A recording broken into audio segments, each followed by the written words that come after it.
Hello everyone வணக்கம். இன்றைக்கி நம்ம பார்க்க போகிற வீடியோ நம்மளோட ஓன் நெயில்ஸ்க்கு எப்படி ப்ரெஸ் ஆன் நெயில் மேக் பண்ணுறதுன்னு பார்க்கலாம்.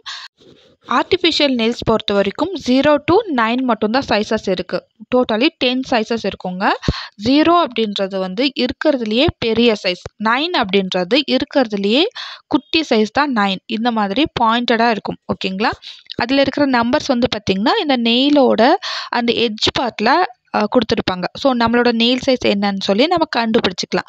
ஸோ நம்மளோட நெயில்ஸ்க்கு நம்ம வச்சு பார்க்கும்போது நம்மளோட எல்லா சைடும் கவர் ஆகிருக்கிற மாதிரி இருக்கணும். ஒவ்வொரு நெயில்ஸாக வச்சு பார்த்துக்கலாங்க. ஸோ சைடில் நம்மளோட நேச்சுரல் நெயில்ஸ் கொஞ்சம் கூட தெரியக்கூடாது. அதுபோல் கரெக்டாக நமக்கு என்ன சைஸ் கரெக்டாக இருக்குமோ அதை எடுத்து வச்சுக்கணும். நம்மளோட நேச்சுரல் நெயிலில் வச்சு பார்க்கும்போது பெருசாகவும் இருக்கக்கூடாது, நம்மளோட நேச்சுரல் நெயில் தெரியவும் கூடாது. அது மாதிரி இருந்தால் தான் ரொம்ப நாளைக்கு ஸ்டே இருக்கும். அது மட்டும் இல்லாமல் ஒரு நேச்சுரல் நெயில் மாதிரி ஒரு எஃபெக்ட் கொடுக்கும். இல்லைன்னா ரொம்ப ஆர்டிஃபிஷியலாக தெரியும். ஸோ கரெக்டான நெயில் சைஸ் எடுத்து வச்சுக்கணும். நான் இன்றைக்கி ஒரு ஹேண்டுக்கு மட்டும்தான் நெயில்ஸ் எப்படி மேக் பண்ணுறதுன்னு காமிக்க போகிறேன். ஸோ 5 ஆர்டிஃபிஷியல் நெயில் மட்டும் எடுத்து வச்சுருக்கேன். இது நெயில் ஸ்டாண்ட். இந்த மாதிரியான ஆர்டிஃபிஷியல் நெயில்ஸை ஸ்டிக் பண்ணிவிட்டு ஒர்க் பண்ணுறதுக்கு ரொம்பவே யூஸ்ஃபுல்லாக இருக்குங்க. அடுத்ததாக பார்த்திங்கன்னா இது நெயில் கட்டர். நம்ம வாங்குகிற ஆர்டிஃபிஷியல் நெயில்ஸ் எல்லாம் பார்த்திங்கன்னா ரொம்பவே லென்த்தியாக இருக்கும். நிறைய பேர் லென்த்தியாக வச்சுக்க விரும்ப மாட்டாங்க. ஸோ இந்த மாதிரியான டிப் கட்டர் வச்சு எந்த சைஸுக்கு வேணுமோ அந்த சைஸுக்கு கட் பண்ணி எடுத்துக்கலாங்க. நார்மலாக நெயில் கட்டரில் கட் பண்ணலாம், பட் எக்ஸாக்டாக கரெக்டாக கட் பண்ண முடியாது. இது மாதிரியான ஒரு டிப் கட்டர் இருந்துச்சுன்னா ஈஸியாக ஒரே ப்ரெஸ்லேயே நம்ம கட் பண்ணி எடுத்துக்கலாம். ஸோ எல்லா நெயில்ஸுக்குமே எந்த சைஸுக்கு வேணுமோ அந்த சைஸுக்கு கட் பண்ணி ரெடி பண்ணி வச்சுக்கணும். அடுத்ததாக பார்த்திங்கன்னா ஷேப் கொண்டு வர வேண்டியது ரொம்பவே முக்கியங்க. நெயில்ஸில் நிறைய ஷேப்ஸ் இருக்குங்க. ரவுண்ட், ஆல்மண்ட், ஓவல், ஸ்கொயர், இந்த மாதிரி நிறைய ஷேப்ஸ் இருக்குது. ஸோ நமக்கு என்ன ஷேப் வேணுமோ அந்த ஷேப்புக்கு நம்ம ரெடி பண்ணிக்கலாம். அதுக்கு முன்னாடி இது க்ளூ அந்த நெயில்ஸையும் அந்த ஸ்டாண்டையும் ஸ்டிக் பண்ணி வைக்கிறதுக்கு ரொம்பவே யூஸ்ஃபுல்லாக இருக்குங்க. இந்த மாதிரியான க்ளூ நெயில் ஆர்ட் ப்ராடக்ட் எல்லாம் சேல் பண்ணுவாங்க இல்லைங்களா, அந்த ஷாப்பில் கிடைக்கும். நான் அங்கே தான் வாங்கினேன். நார்மலாக ஷாப்பில் கிடைக்குமா என்னன்னு எனக்கு தெரியலங்க. எதுக்கும் ட்ரை பண்ணி பாருங்கள். இல்லைன்னா நெயில் ஆர்ட் ப்ராடக்ட் எல்லாம் வாங்குகிற இடத்துலையே நம்ம வாங்கிக்கலாம். அடுத்தது ஷேப் கொண்டு வர்றதுக்கு இந்த மாதிரியான ஃபைலர் நான் யூஸ் பண்ணிக்கிறேன். இதில் டபுள் சைடு இருக்கும், 180, 100. ஸோ 180 யூஸ் பண்ணி நம்ம கரெக்டான ஷேப் கொண்டு வந்துடலாம். 100 பார்த்திங்கன்னா நம்மளோட நேச்சுரல் நெயில்ஸ்க்கு ஒர்க் பண்ணுறதுக்கு யூஸ் பண்ணிக்கணும். ஸோ என்ன ஷேப் தேவையோ, நான் இன்றைக்கி ஆல்மண்ட் ஷேப் கொண்டு வர போகிறேங்க. இது போல் ஆல்மண்ட் ஷேப் கொண்டு வந்ததுக்கப்புறமா சாஃப்ட் பஃபர் வச்சு அந்த நெயில்ஸ்க்கும் கீழே இருக்கிற பார்ட் நம்ம லைட்டாக தேய்ச்சி விட்டோன்னா அதில் இருக்கிற அந்த டஸ்ட் பார்ட்டிக்கல் எல்லாம் வந்துடும். ஸோ டாப்பில் இருக்கிற அந்த ஷைனி அந்த லேயரை ரிமூவ் பண்ணும். அதுக்காக இது போல் நல்லா தேய்ச்சி விட்டுறணுங்க.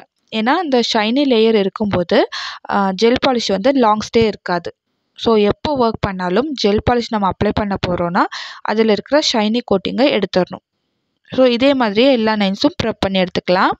ப்ரெஸ் ஆன் நெயில்ஸில் இது போல் ஷேப்ஸ் கொண்டு வர்றது தான் கொஞ்சம் டைம் எடுக்கும். மற்றபடி ஆர்ட் ஒர்க்கெல்லாம் ரொம்பவே ஈஸியாக இன்ட்ரெஸ்டிங்காக இருக்கும். ஸோ அந்த ஷேப்புக்கும் கரெக்டான சைஸ்க்கும் கொண்டு வந்துட்டு நம்ம ஒர்க் பண்ண ஸ்டார்ட் பண்ணிடலாங்க. இது போல் எல்லா நெயில்ஸும் ப்ரெப் பண்ணிட்டதுக்கப்புறமா பேஸ் கோட்டிங் அப்ளை பண்ணிக்கணும். பேஸ் கோட்டிங் ரொம்ப ரொம்ப முக்கியங்க. நம்ம ரப் பண்ணியிருக்கறனால அந்த சர்ஃபேஸ் ரொம்ப அன்ஈவனாக இருக்கும்.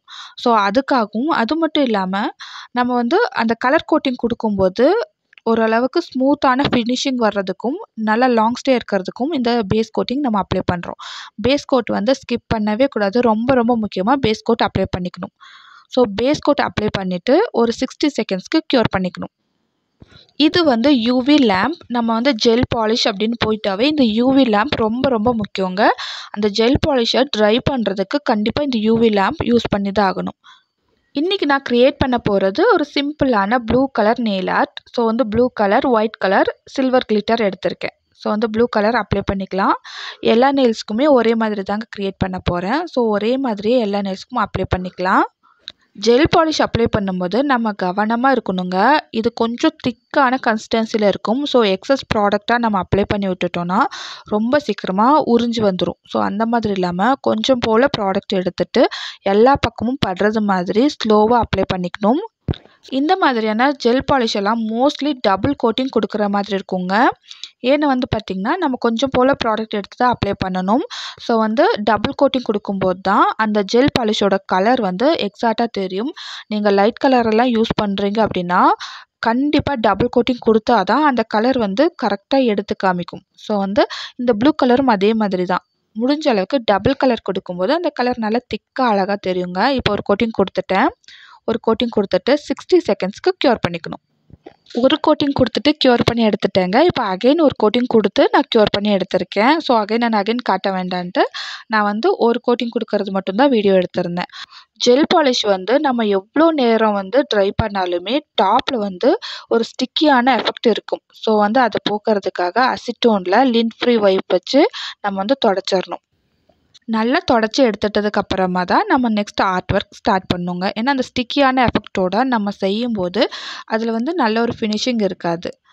இப்போ வந்து அதில் மேலே லைட்டாக ஒரு ஆர்ட் ஒர்க் க்ரியேட் பண்ணலாம் அப்படின்றதுக்காக நான் கோல்டன் கிளிட்டர் பாலிஷும் கொஞ்சம் போல் ஒயிட் பாலிஷும் எடுத்திருக்கேன். இதுவுமே ஜெல் பாலிஷ் தான். ஜெல் பாலிஷ் வந்து பெனாலிஷா, ஷில்ஸ், போல்ட்பி இந்த மாதிரி நிறைய பிராண்ட் இருக்குது. இது தவிரவும் நிறைய பிராண்ட் இருக்குங்க. பட் நான் யூஸ் பண்ணுறது இந்த 3 பிராண்ட் மட்டும்தான். ஸோ ஒரு தின்னான ப்ரஷ் வச்சுட்டு ஒரு லைட்டாக ஒரு லைன் மாதிரி க்ரியேட் பண்ணிக்கிறேன். எல்லா நெயில்ஸ்க்கும் ஒரே மாதிரி தாங்க நான் க்ரியேட் பண்ணியிருக்கேன். இது போல் ஃப்ரீ ஹேண்டில் நம்ம நிறைய நெயில் ஆர்ட் க்ரியேட் பண்ணலாங்க. நெயில் ஆர்ட் பொறுத்த வரைக்கும் இவ்வளோதான்ற அளவே கிடையாது. நம்ம வந்து என்னென்ன மெத்தடெல்லாம் யூஸ் பண்ணி நம்ம க்ரியேட் பண்ணுறோமோ அதுதான் நெயில் ஆர்ட். ஆனால் வந்து சில டெக்னிக் இருக்குது. அதை தான் நம்ம வந்து கற்றுக்கணும். ஓகேங்களா? ஸோ இந்த ஒயிட் கலர் அப்ளை பண்ணி முடித்ததுக்கப்புறமா நான் இந்த கோல்டன் கலர் டச் கொடுத்துட்றேன். சேம் ஒயிட்டில் என்ன லைன்ஸ் க்ரியேட் பண்ணோமோ அதே மாதிரியே அந்த ஒயிட் கலருக்கு பக்கத்தில் ஒரு லைன்ஸ் மாதிரி கொடுத்துட்றேன். இதே மாதிரியான டிசைன்ஸ் மட்டும் இல்லாமல் கஸ்டமைஸ்டு ப்ரெஸ் ஆன் நெயில்ஸும் கூட அவைலபிள். நீங்கள் ஏதாவது ஒரு இமேஜ் காமிச்சு அதே மாதிரி மேக் பண்ணி கொடுங்கனாலும் பண்ணி கொடுக்குறோம். அது மட்டும் இல்லாமல் உங்களோட சாரீ ஒரு அவுட்ஃபிட் கலருக்கு தகுந்த மாதிரி நெயில் ஆர்ட் க்ரியேட் பண்ணி கொடுங்க அப்படின்னாலும் பண்ணி கொடுத்துட்ருக்கோங்க. ஃபர்தர் டீட்டெயில்ஸ்க்கு ஸ்க்ரீனில் வாட்ஸ்அப் நம்பர் கொடுத்துருக்கேன். அதுக்கு கான்டாக்ட் பண்ணுங்கள். ஸோ இது மாதிரி லைன்ஸ் க்ரியேட் பண்ணிட்டதுக்கப்புறமா அகைன் 60 செகண்ட்ஸ்க்கு க்யூர் பண்ணிக்கணும். இது நல்லா க்யூர் ஆனதுக்கப்புறமா டாப் கோட்டிங் கொடுத்துட்டோன்னா இந்த ஆர்ட் ரெடி ஆயிரும். டாப் கோட்டிங் கொடுத்ததுக்கப்புறமா ஒரு 120 செகண்ட்ஸ் கூட நீங்கள் க்யூர் பண்ணிக்கலாம். 60 செகண்ட்ஸ் தான் க்யூர் பண்ணணும். பட் 120 to 2 minutes க்யூர் பண்ணாலும் ஒன்றும் ப்ராப்ளம் கிடையாதுங்க. பட் நம்ம வந்து கொஞ்சம் கம்மியான டைமில் க்யூர் பண்ணி எடுத்துட்டோன்னா நம்ம கைரேகைலாம் அதில் பதிகிற மாதிரி இருக்கும். அந்த மாதிரி எதுவும் இல்லாமல் 120 செகண்ட்ஸ்க்கு 180 செகண்ட்ஸ் கூட க்யூர் பண்ணி எடுத்துக்கோங்க. உங்களோட ஸ்பெஷல் ஈவெண்ட்டுக்கு ப்ரெஸ் ஆன் நெயில்ஸ் வேணும்னா கண்டிப்பாக நம்மளை காண்டாக்ட் பண்ணலாங்க. நெயில்ஸஸ் எப்படி சென்ட் பண்ணுறது, எப்படி ஸ்டிக் பண்ணுறது, எப்படி ரிமூவ் பண்ணுறது, இந்த இன்ஸ்ட்ரக்ஷன் எல்லாம் நானே உங்களுக்கு ப்ரொவைட் பண்ணிடுவேன். இந்த வீடியோ இப்போ புதுசாக நெயில் ஆர்ட் பிஸ்னஸ் ஸ்டார்ட் பண்ணலாமான்னு நினைக்கிறவங்களுக்கும் கற்றுக்கலாமா அப்படின்னு நினைக்கிறவங்களுக்கும் ரொம்பவே யூஸ்ஃபுல்லாக இருந்திருக்கும் நான் நம்புகிறேன். ஸோ உங்களுக்கு எதாவது டவுட் இருந்துச்சுனாலும் கமெண்ட் பாக்ஸில் சொல்லுங்கள். எனக்கு தெரிஞ்ச இன்ஃபர்மேஷன்ஸை நான் ஷேர் பண்ணிக்கிறேன். நெக்ஸ்ட் ஒரு இன்ட்ரெஸ்டிங்கான நெயில் ஆர்ட் வீடியோவில் பார்க்கலாம். அது வரைக்கும் பாய் ஃப்ரெண்ட்ஸ்.